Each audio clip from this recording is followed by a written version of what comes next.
Good morning mga tropa.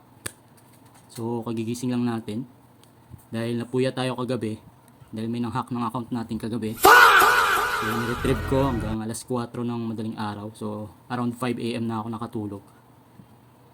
So ginawa ko tong video na to para mag-react dun sa naging viral kong video kahapon, dun sa nakasagutan kong matanda sa may Barangay Dismo.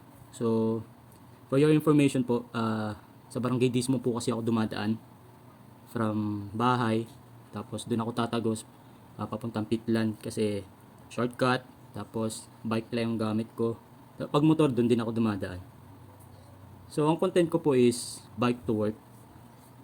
So pinapakita ko sa tao na ano yung benefits ng pagbabike when it terms to pagtitipid, kasi napakataas ng gas, hindi ko na kaya. So yung sahod ko, halos yung 20% to 30% ng sahod ko napupunta lang sa gasolina ko kasi malakas na sa gas yung DOC 390 ko. So I decided, sabi ko kay Mrs. bili ako ng bike. Actually hindi pa yung bayad, binabayaran ko pa through credit card. Sabi ko bili tayo ng bike, mahal, para magbabike na lang ako para wala akong gasolina. So ang computation ko is 90 pesos a day. So dalawang bike yung binili ko, isang fat bike tsaka isang gravel bike. So later on, hindi ko nagagamit yung fat bike kasi mabigat. So hindi ko siya pwedeng gamitin papuntang trabaho, nahirapan ako. So I decided na ibenta na lang. Pero bago ko siya ibenta, kailangan mabawi ko muna yung 14,000 pesos. Kaya ito yung content natin. So 90 pesos, dinivide ko sa 14,000 pesos.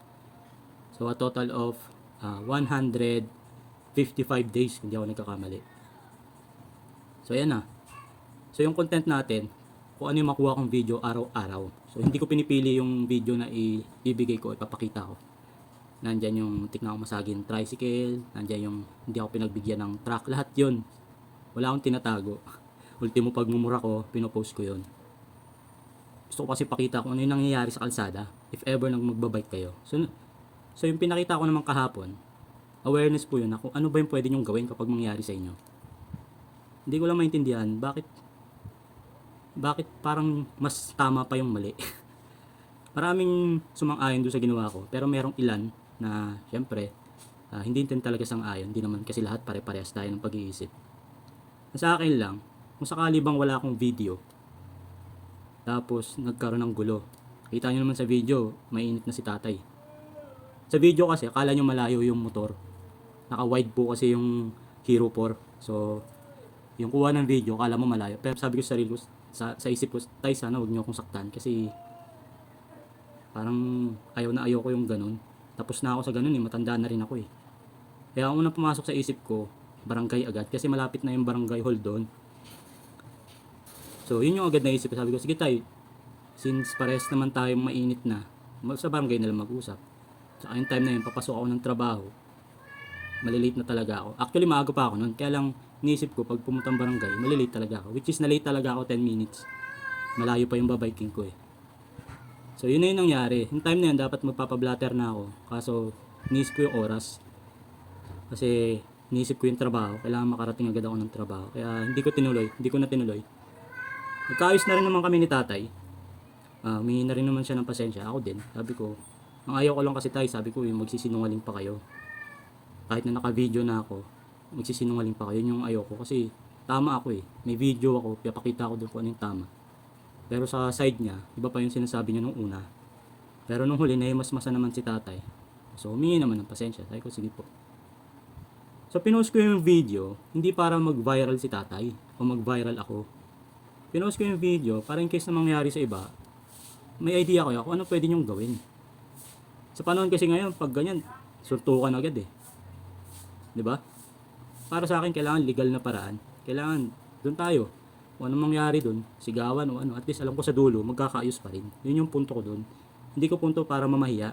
Sino ba naman ako para mamahiya?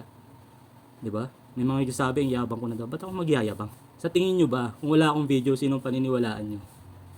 Nakikiraan lang ako dyan. Siyempre, paniniwalaan nyo, yung isang side. Kasi taga doon, matanda na. 'Di ba? Halimbawa, nagkaroon pa ng gulo, sinong paniniwalaan? Ako? Hindi. Kaya mahalaga talaga yung video na to. Para in case may mangyari, may ebidensya tayo na ipapakita. Although may CCTV doon, kita rin naman sa CCTV, malalaman nyo kung nagsisinungaling ako. O yung video ko ba hindi totoo versus doon sa CCTV, di ba? So yun lang. Hindi ko na sinagot yung mga komento ng iba. So, opinion din naman nila yon, ginagalang ko rin naman yon. Marami nagsasabi, isumbong ko daw sa mas nakakataas, pero hindi na kailangan humantong doon. Hanggang dyan na lang, okay na yan. Pero sa ngayon, siguro para umiwas na lang sa gulo, hindi na muna siguro ako dadaan ng barangay dismo para matapos na rin. So, mag-iibang ruta na lang muna tayo kahit na mas malayo. Wala akong magagawa para iwas na lang sa gulo. So, kay tatay, sabi kasi nila tay, tahimik daw po kayo, mabait daw po kayo. Siguro, uminit lang din yung ulo ni tatay. Pero, parehas lang din po kasi tayo na nung time na hinabol nyo ako, tapos kita naman din sa video yung mga sinabi nyo, yung action nyo. So, bilang tao rin, so may hangganan rin po ako. Pero syempre, nangibabaw pa rin sa akin yung inisip ko na yung igalang kayo, mas matanda po kayo. Tapos sabi ko, idaan na lang sa legal, punta ng barangay. Kaya po tumaas din yung boses ko. Kasi hindi na rin po maganda yung ginawa nyo eh. May pinag-aralan din po tayo, parehas naman po siguro tayo. Kaya alam po natin yung tama, saka alam din po natin yung mali. So sa mga nagko-komento na sinasabing mali yung ginawa ko, pasensya na po. Kung yun po yung saloobin ninyo, eh wala po akong magagawa. So ginawa ko lang itong video para syempre matapos na. Yung nagsasabing iba, burahin yung video. Kung sakali bang buburahin ko, matatapos na, hindi rin naman. Nagsabi ng iba, for content only. For content ba yung pinakita ko yung tunay na nangyari? 5 taon na ata ako nagbablog. So lahat ng nangyayari sa buhay ko, pinapakita ko.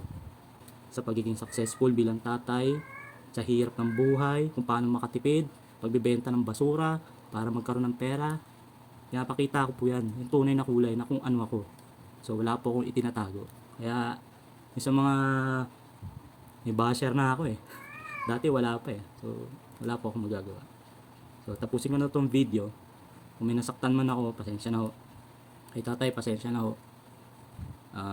Ingat po tayo palagi. Iwas na lang po tayo sa gulo. Ako rin po, iiwas na lang.